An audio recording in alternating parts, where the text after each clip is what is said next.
बागेश्वर धाम की जय। क्योंकि आप जो है तुच्छा गुंडा बन गए हैं। आप देखने चले आए थे कि हम बाबा का पर्दाफाश करके मानेंगे, और आप चले आए थे कि बालाजी की कृपा है कि नहीं। नहीं नहीं, मैं खुद ब्राह्मण हूँ। तो हम क्या बसोर हैं? मैंने आपको ऐसा कुछ नहीं कहा। मैंने आपको ये कहा अभी एक और बुलाओ जिसको। और जो धीरेन्द्र शास्त्री जी जो हैं, एक व्यास गद्दी पर बैठ करके हमारे समाज को अपमानित करते हैं। तो बताओ, एक पढ़ा लिखा योग्य व्यक्ति इस तरीके से इस भाषा का प्रयोग करता है। जिस भाषा का वो प्रयोग कर रहे हैं और जिसके लिए वो कर रहे हैं, उसी समाज से वो दाई माँ भी आती है, जिससे जब उनका जन्म हुआ होगा उस दाई माँ ने उन्हें गोद में खिलाया होगा। और मैं खुद ब्राह्मण हूँ। तो हम क्या बसोर हैं? मैंने आपको ऐसा कुछ नहीं कहा। मैंने आपको ये कहा अभी एक और बुलाओ जिसको। जय सिया राम। जय सिया राम। इसमें लव के बारे में कहाँ लिखा हुआ है? लव के बारे में लव कहाँ लिखा हुआ है? ये पढ़िए। वो लव स्वतः बोलने लगेंगे, लव के बारे में कहेंगे। यहाँ लव मुझे नजर नहीं आया।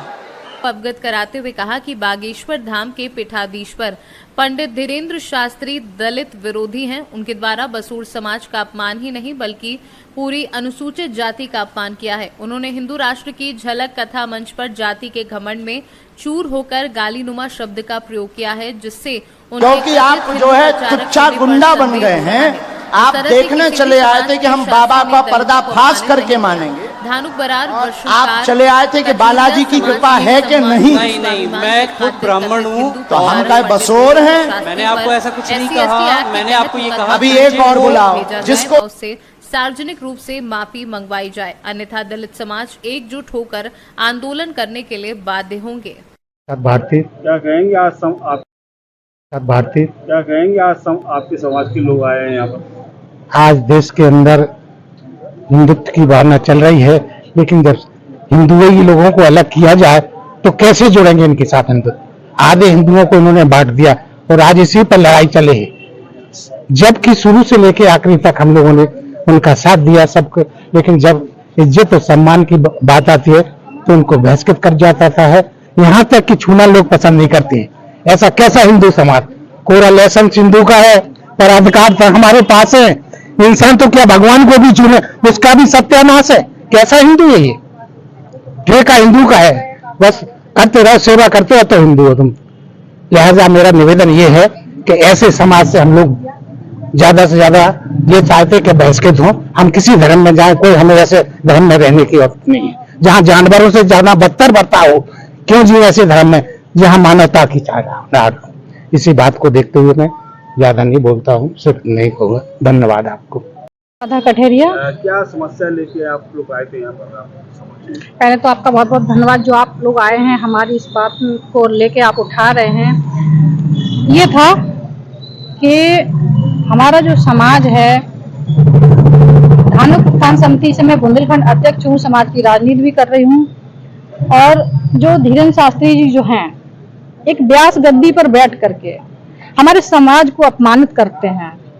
तो बताओ, एक पढ़ा लिखा योग्य व्यक्ति इस तरीके से इस भाषा का प्रयोग करता है। जिस भाषा का वो प्रयोग कर रहे हैं और जिसके लिए वो कर रहे हैं, उसी समाज से वो दाई माँ भी आती है, जिससे जब उनका जन्म हुआ होगा उस दाई माँ ने उन्हें गोद में खिलाया होगा। और उसी दाई माँ के समाज का आप इतना अपमान करते हैं। ऐसे धीरेन्द्र शास्त्री का मैं बहिष्कार करती हूँ और अपने समाज के लिए मैं मुहिम चलवाऊंगी। इस झांसी से शुरू होकर के, इस पावन धरती से शुरू होकर के ये पूरे देश में चलेगी ये मुहिम। और मैं धीरेन्द्र शास्त्री से डरती नहीं हूँ, और ना मैं जेल जाने से डरती हूँ, ना मैं गोली से डरती हूँ। अगर मुझे अपने समाज के लिए अगर मरना ही पड़े तो मैं मरने के लिए भी तैयार हूँ। एक एक खून मेरे समाज के लिए होगा। और मैं इस सनातन धर्म को पहले समझती थी, सनातन धर्म चलो लोग कहते हैं कि ऐसा सोचता है, ऐसा करता है, लेकिन अब पूर्ण रूप से हमें लगता है कि हमें बौद्ध धर्म को ही अपनाना पड़ेगा। हम इसका बहिष्कार नहीं करते थे, हम इस पर विश्वास करते थे। एक दिन सोचते थे हम भी धीरेन्द्र शास्त्री जी महाराज जी के दर्शन करेंगे, लेकिन मुझे नहीं चाहिए अपना भाग नहीं चमकाना ऐसा, जिस तरीके से अपमानित करके लोगों को, इस तरीके से नीचा दिखा करके लोगों को अपने पास बुलाता है, उनका भाग चमकाता है। मुझे ऐसा भाग नहीं चमकाना है। और अंधे हैं वो लोग, दलित समाज के लोग जो वहां जाते हैं धीरेन्द्र शास्त्री के यहाँ अपनी अपनी समस्या लेकर के, और अपनी बेटियों की शादी भी वहां से करवाते, क्योंकि हमारा दलित समाज का इतना कमजोर है कि विवाह यहाँ नहीं होते, क्या यहाँ सम्मेलन नहीं होते। अगर सम्मान से जीना है तो ऐसे मंदिरों पर, ऐसे दरबारों में अपनी बेटियों की शादी ना कराएं। इन्हीं शब्दों के साथ मैं अपनी वाणी को